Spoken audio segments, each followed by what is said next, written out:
Hi, I'm Karen George, and I am the director of the TLC Counseling and Training Center. We are a division of Lumine Incorporated, and we've been around since 1987 helping people to have happier, peaceful lives. And this is a technique I'm going to tell you about how to be a friendly parent. Not a friend instead of a parent, but a friendly parent.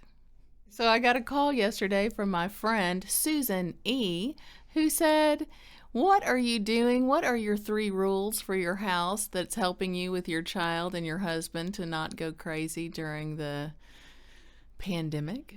And I said, "Well, we've got 3 rules. No hitting, no yelling, no name calling."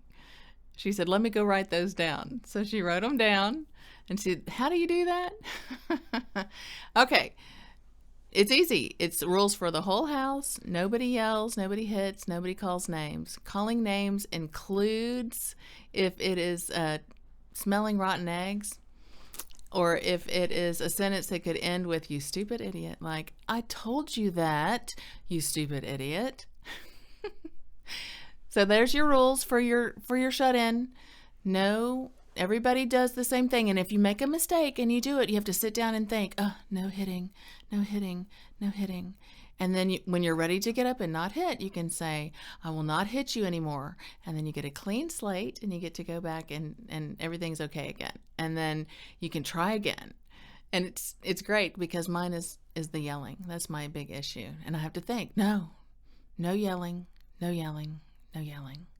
And then I stop yelling and I say, "I'm so sorry. I will not yell anymore. I'm ready to keep going. Everything's okay." And this has actually changed our whole lives.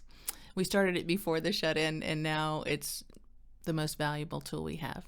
So we're going to be getting more calls and more questions from more people in the future. So join us soon. We will come back to you next week and give you some more tips, and we'll find out how it's going with Susan. Find us on our website at lumine.org. I'll put a link below.